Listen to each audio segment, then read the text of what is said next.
Timcast IRL will be live in Miami with Patrick Bet David, Donald Trump Jr., Matt Gaetz, and Luke Rudkowski. Join us there. Get your tickets by clicking the link in the description below or by going to timcast.com. Let's jump into that news from the post-millennial. Federal judge blocks New Mexico governor's firearm carry ban. Amazing. On Wednesday, a federal judge blocked New Mexico Governor Michelle Lujan Grisham's temporary ban on the carrying of firearms in the state with high crime rates. U.S. District Judge David Urias issued a temporary restraining order following a hearing spurred on by a series of civil lawsuits filed against the governor by pro-gun activist groups who argued the ban infringed on citizens' constitutional rights. As Reuters reports, Urias sided with opponents of the move, agreeing that it went against the rights of law-abiding citizens to carry firearms for self-defense and recent Supreme Court rulings on the issue. They just want the right to carry guns, he said. In the days since Grisham signed the executive order, she has faced criticism from within New Mexico and across the country. And especially they're going to mention that the AG of New Mexico said that he would not defend the governor. That means when it came to these lawsuits, she can be standing up there by herself being like, I should be allowed to do this. And the judge is going to be like, yeah, sorry, no. You have no legal arguments and you lose. So let me just stress once again, while there are concerns about our gun rights, while we do need to repeal the NFA and abolish the ATF, that does not mean we are losing. In fact, we are winning. And for decades, we have expanded the right to keep and carry arms, keep and carry, to bear and keep. Oh man, I'm all over the place. We've expanded the rights to bear arms, to carry, to possess.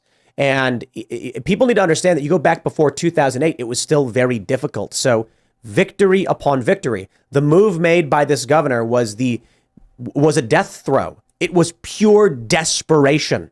And even after she did it, a bunch of dudes showed up in Albuquerque and were like, nah. And they showed up armed. They're losing. They know they're losing. And here's the best part about it. It forced people like David Hogg and Ted Lieu to come out and be like, we actually oppose the banning of guns by decree. Here's the best part beyond that.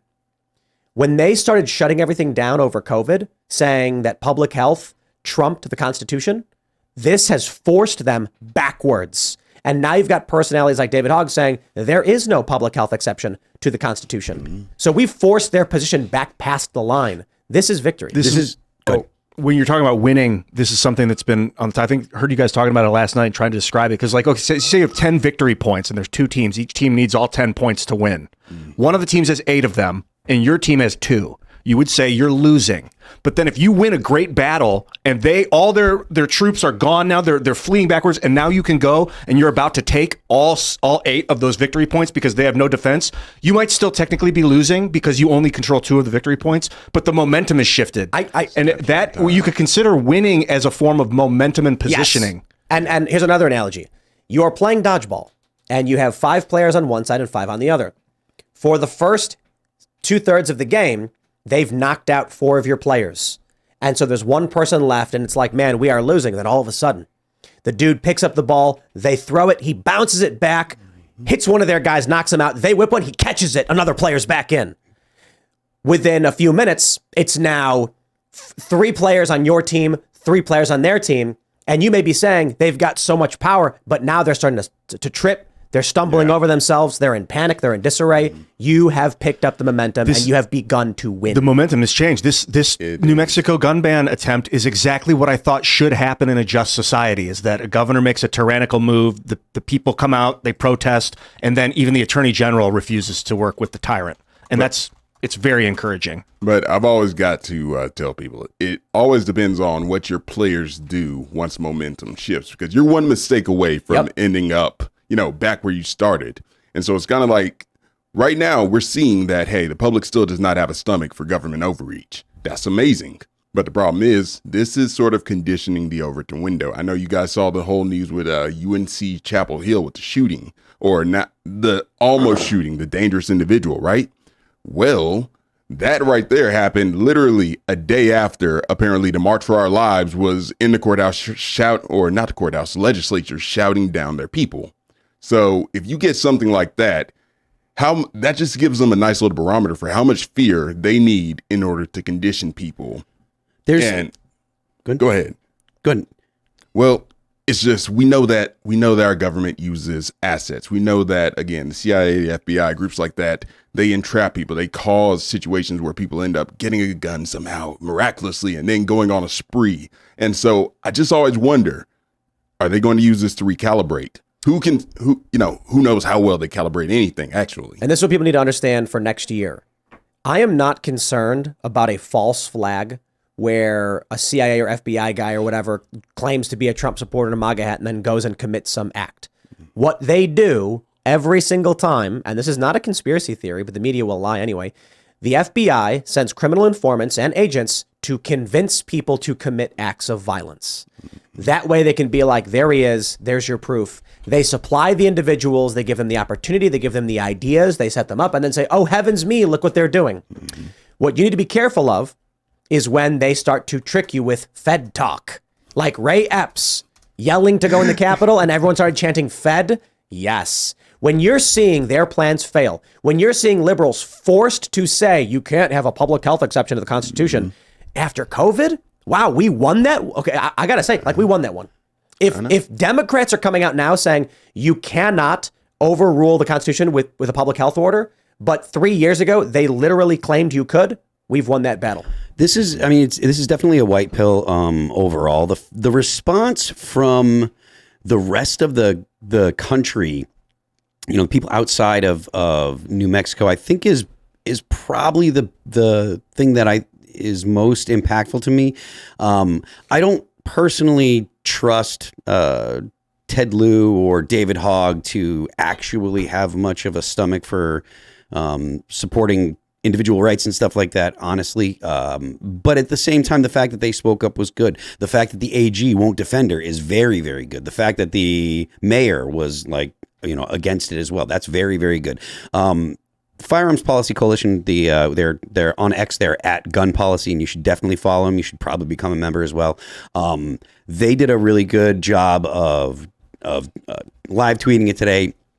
And inside the courtroom, the judge just didn't have much patience for the arguments being made by the state. The fact is, the Bruen case is essentially a nuclear weapon when it comes to the right to keep and bear arms. Bruen found that, you have the right to keep and bear. You can keep it on you and carry it with you.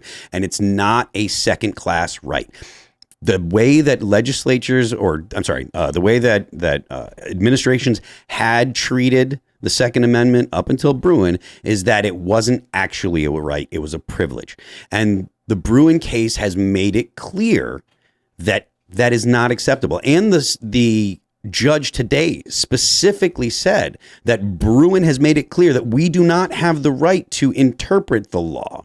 The law is as it says, that the right to keep and bear arms isn't going to be infringed. It's outside of the purview of the federal and consequently the state governments, because the Constitution is the supreme law of the land. So it's outside of the purview of any government to say you can't have a gun to carry on you, barring a due process. I think the next victory we need to make is, I don't know how we do it because it's going to require the Supreme Court, but I have no problem saying this. I have no legal experience. None. Did not go to law school. I've only been in court a handful of times, and the Supreme Court justices are wrong on the ability of a state to require a permit. The right shall not be infringed. Yeah. If I am required to pay money in order to get permission from the government, permit, then they've infringed my rights. Yeah. And this is Kavanaugh, who said, well, they can require permits, but they can't use it as a shield and to manipulate. Basically, what was happening was these states were saying, yes, you can get a gun, just fill out this permit. And then they crumple it up and throw it in the garbage. They were using it as a way to block you from getting your guns. They said, no, if you take the form, you have to issue the permit. They're still trying to find loopholes. New Jersey's loophole was you have to have proof of some kind of threat.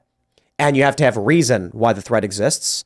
So it's like you have to be rich or famous, basically. Yeah. Mm-hmm. So wouldn't this, though, be kind of where they try to use the elastic clause and, they start to really sort of massage the the firmness of the rule of shall not be infringed and what a well-regulated means, because we've seen them play fast and loose with terms and definitions in the past. We've seen them do this and say, oh no, well-regulated means you've got to have these many stipulations on it and you can only have this. And they weren't talking about these pew-pews, they were talking about these pew-pews. And it's just kind of like this new school of law and interpretation of law that we have going is set up to where people can take dubious and, sort of nebulous language and twist it into how they want it. And that's what's coming out of law schools now, are lawyers that love to play fast and loose with definitions, and they're what the Constitution, what the people back in the day would call loose constructionists. There was actually a judge who refused to rule on what a woman was, and because the argument was that in today's context, woman could mean many different things. No, there was a reason we passed a law. And how we describe it doesn't matter because we know what the law is intending to do. To simplify, we did not create women's volleyball because sometimes people wear dresses. We did it because men and women are different. So when we said women's sports, we didn't mean if you're wearing a dress or you're wearing pants volleyball. But this is the game they're playing when they say, well, if someone says they're women, they are, therefore women's sports. No. Then let's change it to female and male sports.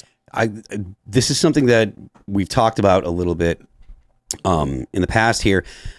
The use of language like that to change the use of changing the meanings of words essentially means that you have changed the meaning of laws. Yeah, right. Without actually having any kind of, whether it be a vote or your representatives don't present it to the legislature or anything like that. And that's a way that people that are looking to infringe on your rights or possibly take your property. This is something that James Lindsay brings up. All of the dedications of land to First Nations or whatever, that kind of stuff. It's a bad thing because if you can convince people that you are on stolen land, then you do not have legitimate ownership of that land. Yeah. That means they can just take it. Yep. Is your property used to be on whatever First Nation group or whatever? Yep. Oh, that's not yours. We're taking your house. Remember, and that's the goal, is to remove property rights, because if the government is restricted by the law from taking your property without due process, that limits the power that they have. There is nothing that the left wants more than to have absolute power to be able to take your property. Thanks for watching this clip from the Timcast IRL podcast. Hang out with us live Monday through Friday at 8 p.m. and become a member over at timcast.com for uncensored, members-only shows exclusive. Thanks for hanging out, and we'll see you all next time.